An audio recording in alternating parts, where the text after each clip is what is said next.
Hey everybody, I'm in Moncks Corner, South Carolina at the Biggin Church Ruins. It's some ruins of a church that has been burned 3 times over the years, and now there is a fence around it. Used to there was no fence around it, but I'm gonna see what I can see and get back in the car and leave. So as you can see, it says the property is under video surveillance, so I'm guessing they probably had vandals over the years. Used to you could walk in there and actually walk in the ruins.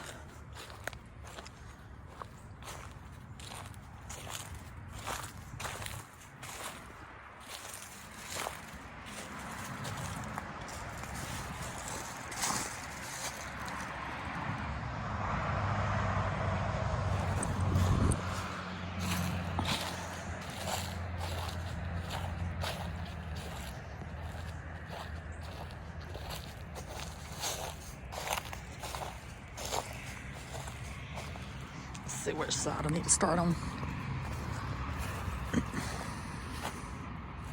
This side. So it says Biggin Church Ruins. These ruins are all that remains of Biggin Church, built soon after the American Revolution as the parish church of St. John's, Berkeley Parish. This large parish, created in 1706 by the Anglican Church, was long and narrow with distinct upper, middle, and lower areas. The church here was named for nearby Biggin Creek, which flows into the Cooper River.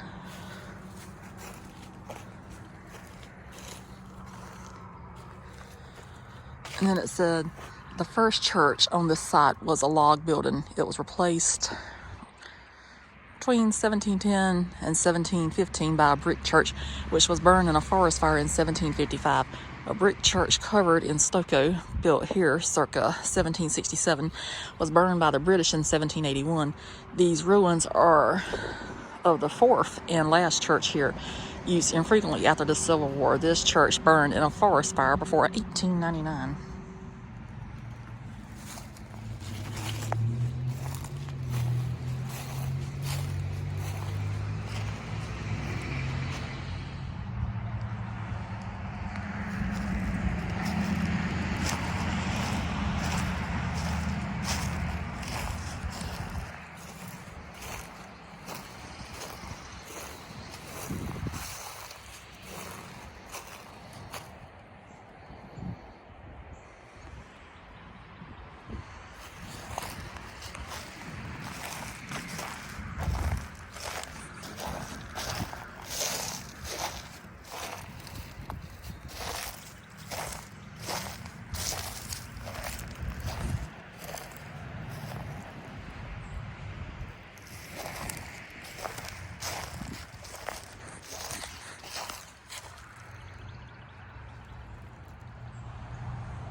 This is a pretty place whenever the azaleas are blooming, I do have to say that.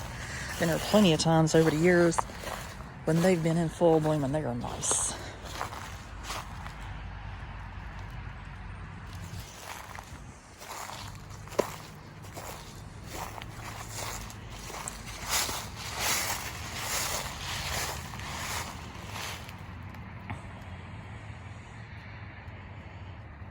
That was interesting. It says he died as he lived, an honest man.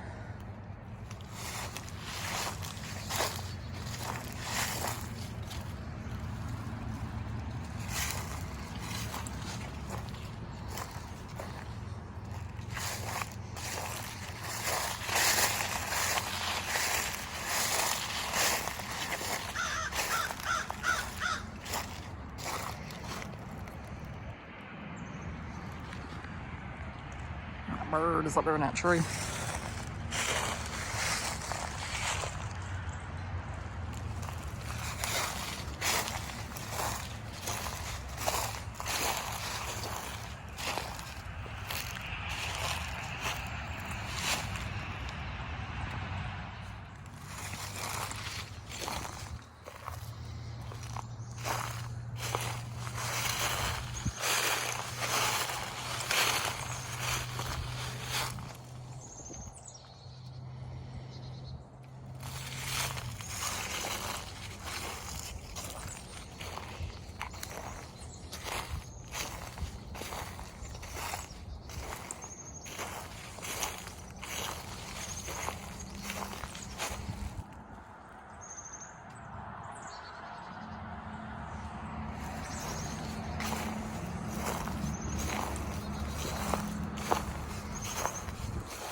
So I do wonder, is that who Cordsville is named after over there? Because that's spelled C-O-R-D-E-S, and Cordsville spelled that way, just putting a ville at the end.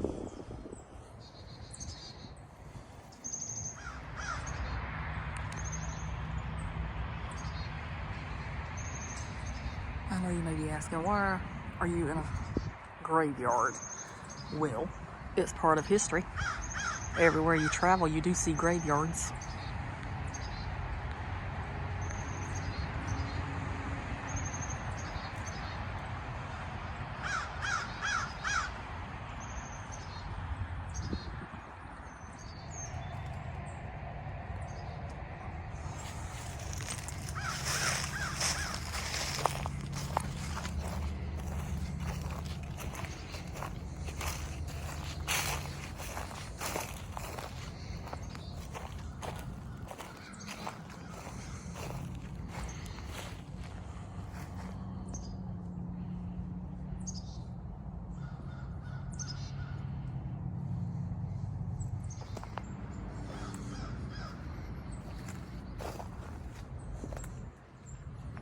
I like that they have a camellia tree in their grave site. That is pretty. So something cool about that I've never noticed before is there's actually stuff growing out the top of it. If you look up there, you can see stuff. You can see stuff over there as well.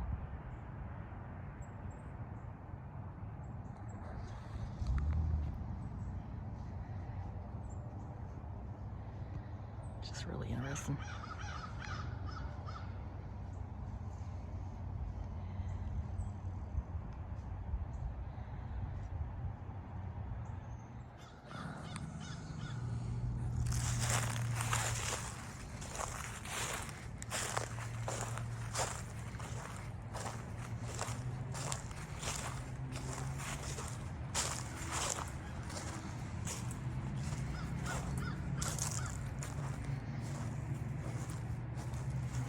There's actually a lot of stuff growing out the top of it.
Wrap up the video for the Biggin Church Ruins. So here's a little bit of history of it. This is off of wikipedia.com, so if it's not correct, it's their fault, not mine. So it says, the site for the church, Biggin Hill, is probably named for Biggin Hill in the London borough of Bromley. The parish of St. John's, Berkeley, was created in the South Carolina Assembly Act of 1704 and the Church Act of 1706. St. John's, Berkeley had the largest area of the original 10 parishes of the province. These parishes served both religious and civil functions in the colony. And the land for the church was donated by the Landgrave John Colleton. And I read a little bit of this on the sign, but I'm going to read it off the phone too. It says, the first church was built around 1711 to replace a wooden building that had been used for religious services. This church burned in a forest fire around 1755. The church was replaced with a new building in 1761. In this period, parishioners included Henry Lawrence and William Moultrie. During the Revolutionary War, British troops used the church as a depot. As they retreated, the church and stores were burned in 1781. The church was rebuilt. The church was used up to the Civil War. During the war, the furniture was removed and the church building was damaged. The church was neglected. Around 1886, 1890, or the 1890s, the church was burned in a forest fire. After the fire, its bricks were scavenged for other construction projects. So if you actually look at the building, you can tell that some of the bricks are missing of what's actually still there. And that's just typical of what happens even in today's world. People have to take stuff that doesn't belong to them, don't they? Yep. So, showing it was going all the way back in the late 1800s. Was that the same Moultrie was down there? Yes. Moultrie? Okay. Yes, William Moultrie. I was just asking a question. So he had ties with that church there too. Got late Moultrie and all kind of stuff. Okay. Everything's Moultrie or Marion around here. It says the church was a rectangular brick building around 30 feet by 60 feet. It was originally done in English bond. Currently only 2 walls remain. One wall is probably the main entrance. That would have to be the front one that you see at the end of another video. It has a large portal with gibbs surround that is flanked by 2 windows on the left and on the right. The windows are arched with brick voussoirs. I could be pronouncing that wrong. The other wall is at the end of the church with the door flanked by windows on the left and right.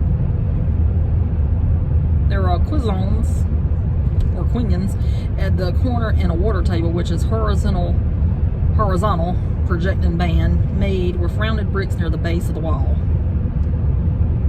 And it says a mural tablet in memory of an early rector of the parish was moved from Biggin Church to its former Chapel V, Strawberry Chapel, which is about 10 miles away. We went there last year. You'd have to watch another video to see that one. The silver communion service from Biggin Church, which had been hidden at the end of the Civil War, was found buried in a barn at the Combahee Plantation in 1947. The silver was returned to Strawberry Chapel's vestry and is currently on display at the Charleston Museum. There is a cemetery nearby that is still used. It includes the grave of Sir John Colleton III, the great-grandson of the Lord Proprietor. Now, whenever you get out there in the churchyard, graveyard, whatever you'd like to call it, it says no commercial photography allowed. I do not consider this as commercial because I do not make money off of it. And in order to be commercial, you have to make money. So I think that it's necessary to show a little bit of South Carolina history, so that's exactly what this video is South Carolina history. Wouldn't you agree? Yeah, because it is history. Yeah, because eventually, over time, those bricks and those walls will completely fall at some point. So in order to know about history, you have to preserve history. And I know people probably really won't watch my video, but who knows? They might.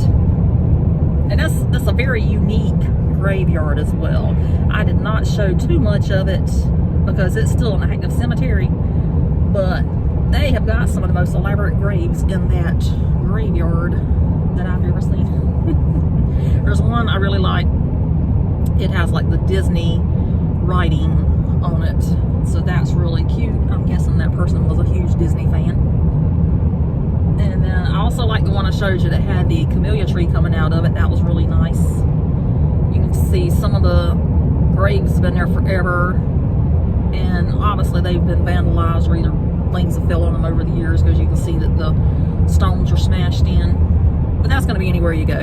You can go to any graveyard and you're going to find things wrong with it. So how did you enjoy the trip, even though you were in the car? It was fun. It was. It's always fun to go there. And I know that's crazy saying it's fun to go to a graveyard, but I find them fascinating. She does not like them. So, I don't know where in the world I got that from. You didn't get it from me. Yeah. I'll go in a graveyard in a heartbeat. I just find them interesting. I wouldn't want to be in one at nighttime, but during the daytime it doesn't bother me. I'll go out there and look at graves. I know they say dead people don't bother you, it's the ones living you got to worry about, but I'm cautious about both of them. Yeah. Well, back there they got video surveillance, because as you can see all around it says you're being videoed which is fine because I videoed all the time on my job. So if you want to watch me, maybe you'll watch this video as well. Well, if you like the video, subscribe.